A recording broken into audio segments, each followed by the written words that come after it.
ওই শিবিরে দেখছি অনেক গায়ক নায়ক আসছে, প্রচুর লোক হচ্ছে, আপনাদের গায়ক নায়কও দেখছি না লোকের। এটা সদস্য হ্যাঁ। আজকে আমরা দেখুন এখানে যতজন এসছেন প্রত্যেকের সদস্য, আমরা সদস্য ছাড়া কাউকে অ্যালাউ করছি না। আর গায়ক নায়ক নিয়ে আসবো কেন? গায়ক নায়ক নিয়ে এসে এটা তো কোনো গান বাজনা, আমাদের 29শে জুলাই গায়ক নায়ক আনবে, আমরা পয়লা বৈশাখ গায়ক নায়ক করবো। এখানে নির্বাচনী এখানে মেম্বারদের সঙ্গে কথা বলতে আসছি, 50 জন 60 জন, আমরা ছোট ছোট করে প্রোগ্রাম করব। আমরা বড় প্রোগ্রাম কালকে আপনারা হয়তো দেখেছেন বেলেঘাটায় করেছি 300 মেম্বার, কিন্তু সেইটা আমরা বেশি করব না। আমরা আজকে ধরুন 70-80 জন ছিল, এইরকমই আমরা মিটিং করছি। তাতে কি মেম্বারদের সঙ্গে ইন্টারেকশন, আজকে আপনি দেখেছেন আমি মেম্বারদের সঙ্গে গল্প করেছি। আমার কোনো বক্তব্য দিন মানে বক্তা হিসেবে আমি বক্তৃতা দিই না, আমি আমার নিজস্ব যেটা আমার নিজের মনের কথা অ্যাজ আ সমর্থক সেটাই আমি তুলে ধরেছি। এরপরে সদস্যরা তো বিচার করবে, এটা তো আপনি আমি বিচার করার কেউ নয়।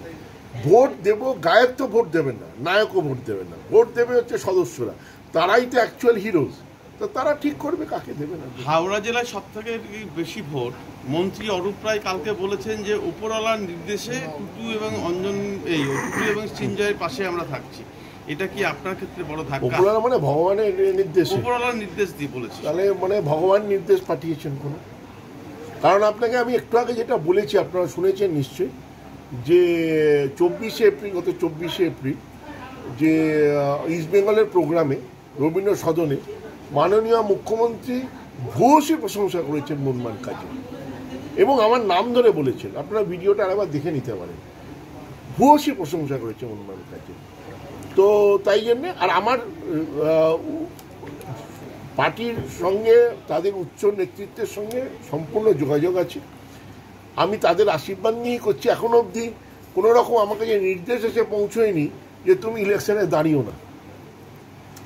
তো সেই জন্যে আমি, উনি যদি বলেন ওপর থেকে এসছে তাহলে আমি ধরে নিতে পারি ভগবানের কাছ থেকে এসছে, মানে কার কাছ থেকে এসছে ওনাকে তাহলে খুলতে হবে সেটা। আর মাননীয় মুখ্যমন্ত্রী তো বহুসী প্রশংসা করেছেন এই 24শে এপ্রিল, উনি তো আর হতে পারেন না। দেবাশিসদা, একটা বিষয় আপনি কি মানছেন যে এই যে আগামী নির্বাচন, এই নির্বাচনে রাজনৈতিক একটা প্রভাব কিন্তু ফ্যাক্টর করবে সিট ডিসাইডারের ক্ষেত্রে? দেখুন আমি এটা বিশ্বাস করি না। মোহনবাগানীরা যারা মোহনবাগানী তারা কোন রাজনীতির দল করেন সেটা বিচার্য হয় না। আজকে আমি সেদিনও বলেছি, সুব্রত মুখার্জি যতীন চক্রবর্তীকে পাশাপাশি করে খেলা দেখতে আমি নিজে চোখে দেখেছি। তখন সুব্রত মুখার্জি হচ্ছে বিরোধী দলের অন্যতম বড় নেতা, আর যতীন চক্রবর্তী হচ্ছেন বামপন্থী মন্ত্রী আর এসপি নেতা ছিলেন। তো তখন আজকে গত 3 বছরই আপনি দেখুন, কুণাল ঘোষ, অরূপ রায়, মলয় ঘটক, যাকে নিয়ে আলোচনা বেশি চলছে, সোহিনী, সবাই তো কাঁধে কাঁধ মিলিয়ে একসঙ্গে কাজ করেছে বলেই তো এত সাফল্য। এটা তো কখনো আমার একার সাফল্য হতে পারে, ওরা তো সবাই কাজ করেছে। তো আজ রাজনীতির যদি কারোর কোনো দিকে ছোঁয়া থাকেও, সেই ছোঁয়ার বাইরে গিয়ে তো মোহনবাগানে কোনো রাজনীতির প্রবেশ করবে আমি বিশ্বাস করি। দেবাশিসদা, একটা গুরুত্বপূর্ণ বিষয় যেটা আপনার যে কমিটি, আপনার যাদের নিয়ে আপনি কাজ করেছেন বিগত 3 বছর, তাদের বেশ কিছু মানুষকে গতকাল দেখা গেছে হাওড়াতে, এবং আপনার যে সহসভাপতি অরূপ রায় তিনি কিন্তু এই সম্পূর্ণ কর্মকাণ্ডটা আয়োজন করেছিলেন, যেখানে প্রচারের এই বিষয়, এবং যেটা সন্দীপদা বললেন আমার সতীর্থ, তো সেই জায়গায় দাঁড়িয়ে যে ইউনিটির ওপর আপনি ভিত করে রয়েছেন, সেই ইউনিটি কোনো নড়বড় দেখছেন? যদি ভালো টিম করি সেই টিমে কোচিং হবেই, এটাই স্বাভাবিক। মোহনবাগান সুপার জায়ান্টের টিম ভাঙার চেষ্টা হচ্ছে না। যদি আমাদের কন্ট্রাক্ট থাকে 4 বছর 5 বছর তখন প্লেয়ার নিতে পারে না। এখানে আমাদের কন্ট্রাক্ট ছিল 3 বছরে, মানে 3 বছর আমরা এই দলটা একসাথে করবো। এখন একটা টাইম আছে এখানে কোচিং করছে। আপনি যে বলছেন অনেক, যেন 30 জনের মধ্যে 3 জন কালকে দেখা গেছে, তো সেই জন্যে ওটা তো 2 জন 3 জনকে দেখা যেতেই পারে। আর ভালো দল থেকেই তো মানুষ টিম প্লেয়ার নিতে চাইবে। আমার টিমে যদি সাফল্য না থাকতো, ভালো প্লেয়াররা না থাকতো, তাহলে তাদেরকে তো নেওয়ার চেষ্টাও করতো না, এটাই তো স্বাভাবিক।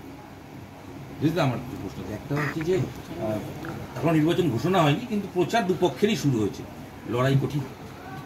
দেখুন, মোহনবাগানে নির্বাচনে টুটুবাবুর মতো ব্যক্তিত্ব নেমেছেন ওনার ছেলেকে জেতানোর জন্য, তো সেই লড়াই তো কঠিন হবেই। কিন্তু লড়াই আমি কার সাথে করব? তিনিও তো একজন মোহনবাগানী। এই মোহনবাগানের সাথে আমরা লড়াই করি ইস্ট বেঙ্গলের সাথে, কি নিজেদের মধ্যে লড়াই করবো আমি তো বুঝে পাচ্ছি না।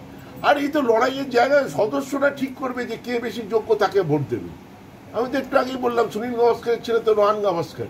রোহান গাভাস্কর কি আজকে যদি সচিন টেন্ডুলকার বলে আমি যা ভারতবর্ষের জন্য ক্রিকেট খেলেছি ভারতবর্ষে আজ অব্দি কেউ খেলেনি, এটা তো বাস্তব, এটা তো অস্বীকার করতে পারবেন। তাহলে কি অর্জুন টেন্ডুলকার ইন্ডিয়া টিমের ক্যাপ্টেন হবে? এটা তো হতে পারে না। যার যোগ্য সেই ওইখানটায় যাবে, পৌঁছবে, এটাই তো স্বাভাবিক। শেষ প্রশ্নটা হচ্ছে মোহনবাগানের ভালো চাই টিম দেবশ্রী, এটা বারবারের বার্তা, কোথাও অব্দি নিজের প্রচার বা নিজের কথা না বলে আলটিমেট মোহনবাগানের ভালো না এটাই দেখুন, বলা। একটা জায়গায় আমি দেখতে পাচ্ছি কিছু পোস্টারে রয়েছে শুধু তোমাকে চাই। একজন মিলে কখনো ফুটবল ক্রিকেট হকি হয় না। 11 জনের টিম, 8-10 জন বেঞ্চে থাকে। এটা তো একটা টিম তৈরি করতে হবে। আর আমাদের টিমের নামটাই হচ্ছে মোহনবাগান, তাই জন্যই আছে শুধু মোহনবাগানের ভালো চাই, কোনো ব্যক্তির ভালো চাই না। আমরা কোনো ব্যক্তি পুজো আমরা করি না। নিজেকে চাইছেন না? ডেফিনেটলি যে যোগ্য সে আসবে। নিজেকে চাইবো কেন? আমি যদি মোহনবাগানই হই, মোহনবাগান সদস্যরা যদি মনে করে যে দেবাশিস দত্ত এই মুহূর্তে সবচেয়ে যোগ্য, আমার চাহিদা না চাহিদার কোনো ইম্পর্টেন্ট নয়। ইম্পর্টেন্ট হচ্ছে 6818 সদস্য এবারও ভোট দেবেন, তাদের চাহিদা না চাহিদা। আপনি আমি কে?